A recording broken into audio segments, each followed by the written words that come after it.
É fácil ser um idealista ingênuo, é fácil ser um realista cínico. Outra coisa é não ter ilusões e ainda manter a chama interior. Marie-Louise von Franz: ser um pessimista filosófico é estar agudamente consciente do lado trágico da vida e acreditar que o sofrimento ofusca a alegria, que o mal pode derrotar o bem, que somos vítimas do destino e do acaso e que a morte sempre espreita. Muitos consideram o pessimismo filosófico uma perspectiva deprimente e negadora da vida, que reflete uma incapacidade ou recusa de reconhecer os aspectos positivos da vida. Mas, de acordo com o filósofo Friedrich Nietzsche, existe uma variante do pessimismo filosófico que reflete o estado mais afirmativo da vida que se pode alcançar. Nietzsche chamou isso de pessimismo de força, e neste vídeo exploramos a natureza desse pessimismo e explicamos sua relação com a grandeza pessoal.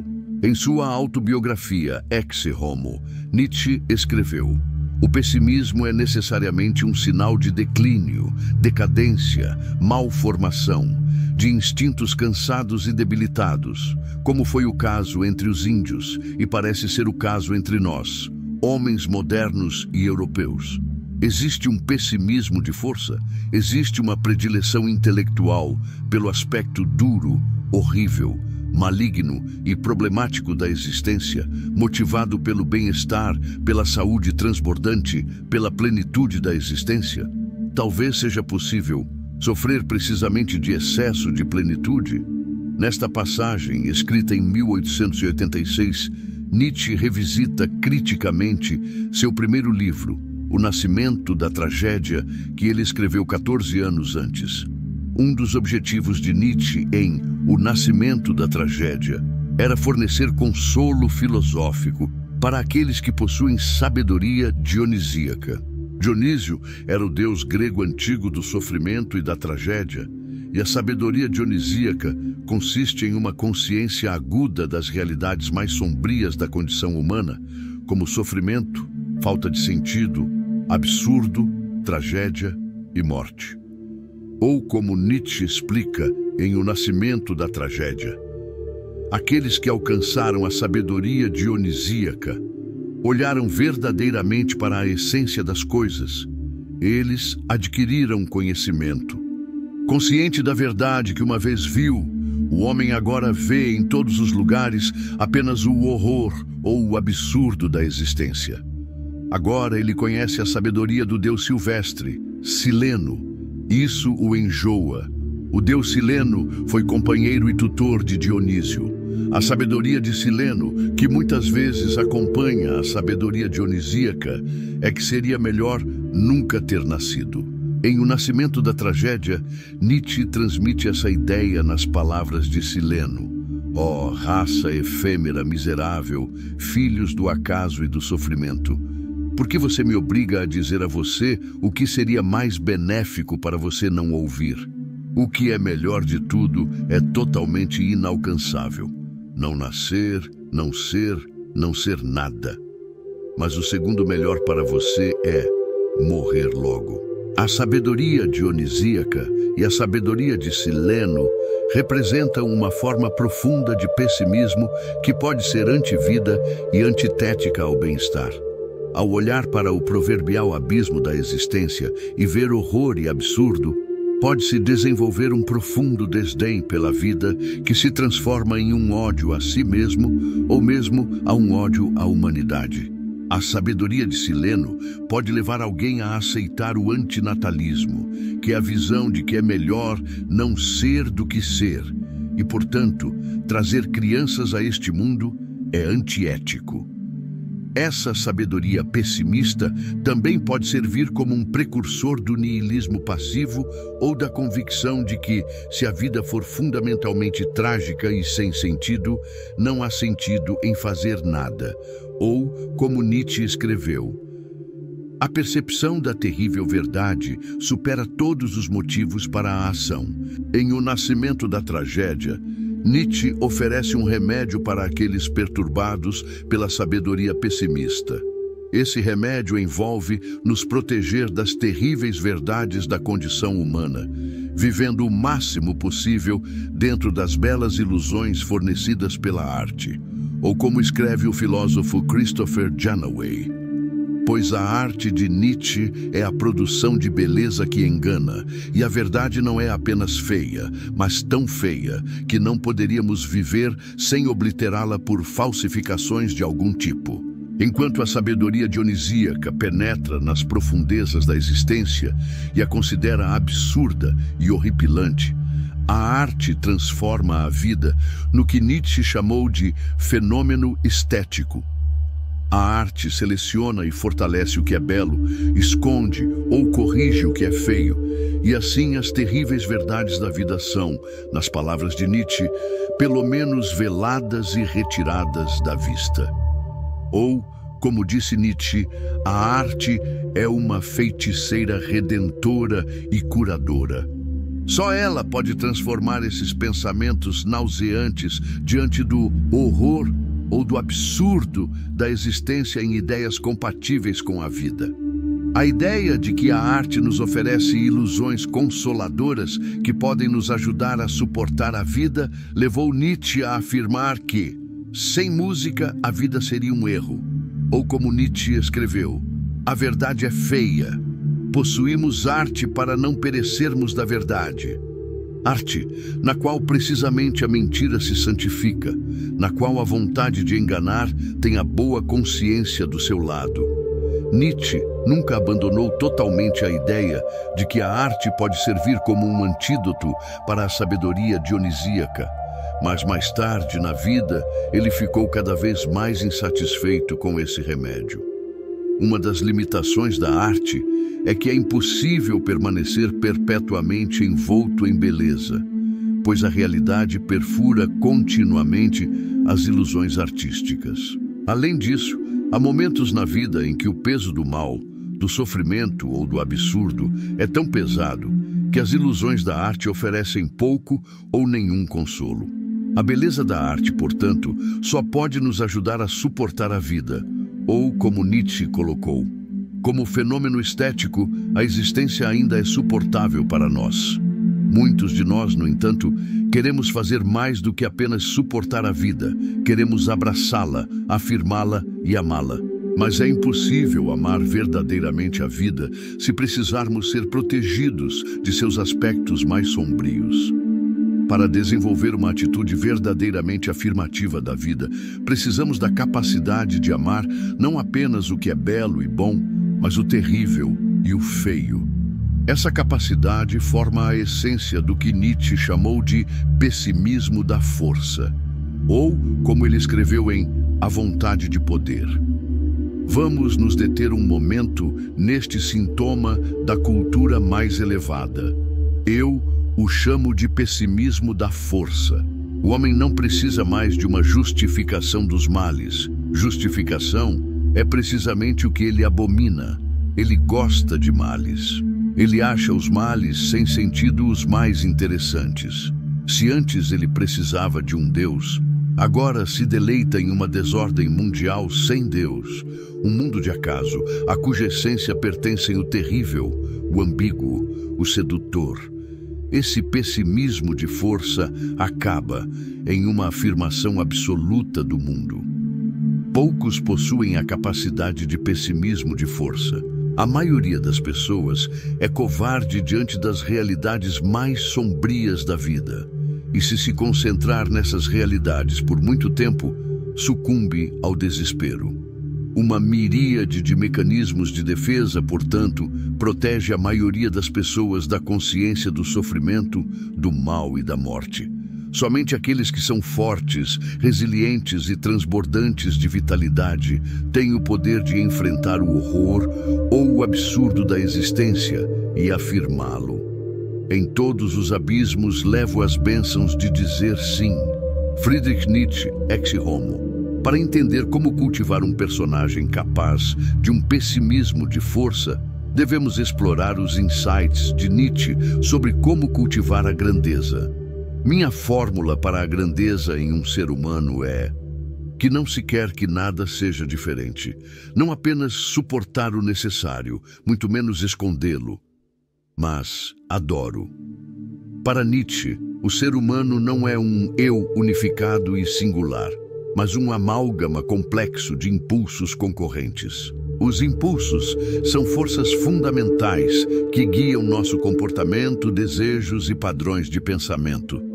Em um nível, os impulsos são instintos primitivos, como o impulso de sobreviver e o impulso sexual. Os impulsos também se manifestam como motivações psicológicas e existenciais mais profundas. A vontade de poder, por exemplo, é um impulso para o crescimento, domínio e influência sobre si mesmo e sobre outras pessoas. O impulso pela curiosidade nos impulsiona a buscar conhecimento e explorar o desconhecido, enquanto o impulso artístico inspira a criatividade e a busca da beleza. Também possuímos impulsos para nos envolvermos em atividades específicas, como um impulso para se exercitar, filosofar, socializar ou passar um tempo na solidão. Para Nietzsche, o que determina a grandeza de um ser humano é o número e a força das pulsões que constituem seu ser. Quanto mais poderosos e numerosos forem os impulsos, maior será o eu. Enquanto um indivíduo que possui impulsos fracos, ou apenas um ou dois impulsos fortes, não satisfaz os critérios de grandeza de Nietzsche, ou como explica o filósofo Christopher Janaway. Considerando os impulsos individuais no eixo fracos, fortes, Nietzsche considera a presença de impulsos fortes como característica do tipo maior ou mais saudável de indivíduo humano. Quanto mais numerosos forem os impulsos que podem ser sustentados em um indivíduo, maior será esse indivíduo. Isso ajuda a descartar alguns exemplos de que seria bastante ridículo considerar paradigmas da grandeza humana.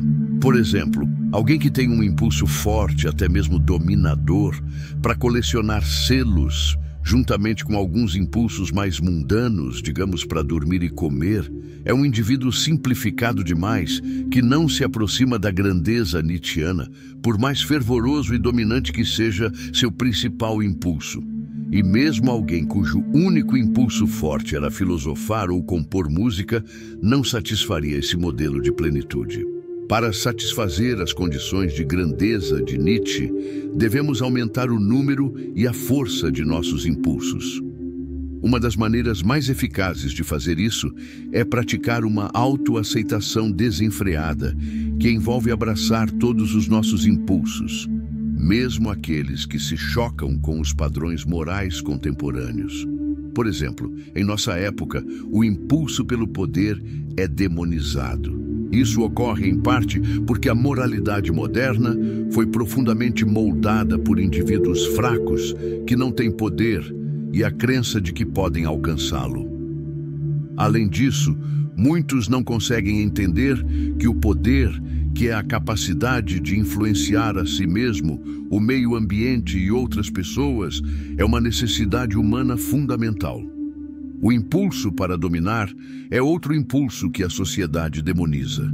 Mas em suas manifestações saudáveis, esse impulso é simplesmente o desejo de se destacar e superar os outros, e é fundamental na busca da excelência, seja no esporte, nos negócios ou em empreendimentos criativos.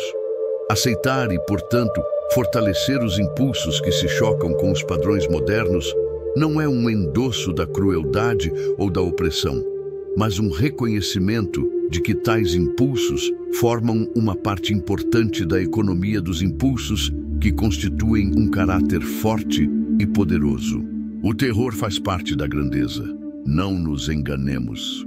Junto com o fortalecimento de impulsos que são moralmente questionáveis, o cultivo da grandeza também exige que cultivemos impulsos que se oponham e entrem em conflito uns com os outros. Junto com o impulso para o poder e o impulso para dominar, devemos fortalecer nossos impulsos para a boa vontade, cooperação e justiça. Se temos um forte impulso para a solidão, devemos fortalecer nosso impulso para socializar. Devemos nos opor a um forte impulso sexual com um forte impulso de autocontrole, pois o grande indivíduo, de acordo com Nietzsche, é composto de fortes impulsos conflitantes, uma ideia que foi compartilhada pelo grande escritor americano John Steinbeck. Pois, como Steinbeck escreveu sobre um de seus personagens em East of Eden, a covardia de Tom era tão grande quanto sua coragem, como deve ser em grandes homens. Sua violência equilibrou sua ternura, e ele mesmo era um campo de batalha esburacado de suas próprias forças. A luta entre poderosas forças conflitantes gera uma tensão interna ou atrito na alma que produz uma fonte avassaladora de energia. Essa energia naturalmente busca se descarregar por meio de ações extraordinárias, empreendimentos ambiciosos e realizações criativas. É a atração de polos opostos que estica as almas, e apenas almas esticadas fazem música.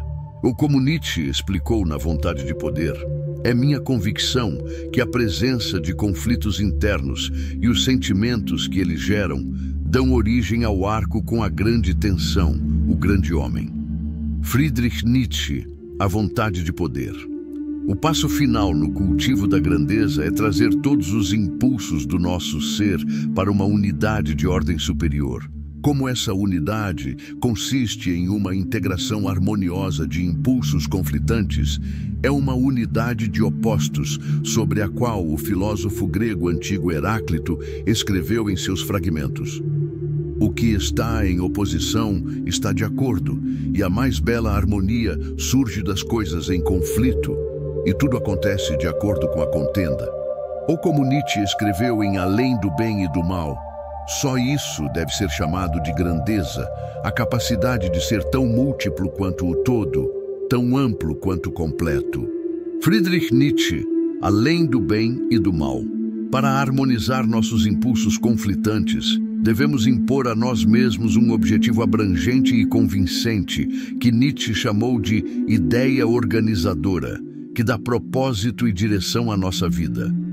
Quando esse objetivo está profundamente enraizado dentro de nós, ele age como uma estrela guia, cuja forte força gravitacional puxa todos os nossos impulsos para sua órbita. Ou como Nietzsche colocou, a união de muitos impulsos em uma natureza é encontrada em seres humanos, nos quais tudo, conhecimento, desejo, amor, ódio, se esforça centripetamente em direção a uma força raiz, e onde um sistema harmonioso de impulsos é formado pela dominação convincente de uma ideia organizadora que funciona como o centro vivo do eu. Nietzsche referiu-se àqueles que incorporam essas condições de grandeza como os raros casos de poder na alma e no corpo, os golpes de sorte entre os humanos. Friedrich Nietzsche, sobre a genealogia da moralidade. Com fortes impulsos opostos unificados por um propósito poderoso, esses indivíduos irradiam vitalidade e força. Eles estão cheios de energia, repletos de projetos e ambições para canalizar sua energia, e tão bem dispostos a si mesmos e à existência que são capazes de um pessimismo de força. De acordo com Nietzsche, esses indivíduos podem dizer sim à vida em seus problemas mais estranhos e difíceis. Ou como ele continua, aquele que é mais rico na plenitude da vida não pode apenas permitir a visão do terrível e questionável, mas até mesmo o ato terrível e qualquer luxo de destruição, decomposição e negação. No caso dele, o que é mau, absurdo e feio parece, por assim dizer, permissível, devido a um excesso de energias procriadoras e fertilizantes que ainda podem transformar qualquer deserto em terras agrícolas exuberantes. Além de ser prerrogativa de grandes indivíduos, um pessimismo de força reflete uma maneira realista de ver a existência, pois leva em consideração os lados claro e escuro da condição humana. O otimismo, em contraste, é muitas vezes impulsionado pela necessidade de distorcer a realidade. Muitos otimistas são fortemente dependentes de mecanismos de defesa para manter as terríveis verdades da vida fora da consciência e confundem sua negação com positividade. Mas quando a tragédia, o mal ou o sofrimento profundo acontecem, seu frágil otimismo desmorona e dá lugar a um pessimismo de negação da vida que sempre espreitou sob a superfície. Um pessimismo de força, portanto, representa um estado de ser mais afirmativo do que o otimismo, pois o pessimista de força é capaz de enfrentar a realidade sem ilusões e dizer sim a tudo. Quero aprender cada vez mais a ver como belo o que é necessário nas coisas. Então, serei um daqueles que tornam as coisas bonitas. Ou como John Steinbeck ecoou, há mais beleza, na verdade, mesmo que seja uma beleza terrível. Os contadores de histórias no portão da cidade distorcem a vida para que pareça doce para os preguiçosos, os estúpidos e os fracos, e isso apenas fortalece suas enfermidades e não ensina nada, não cura nada, nem deixa o coração voar.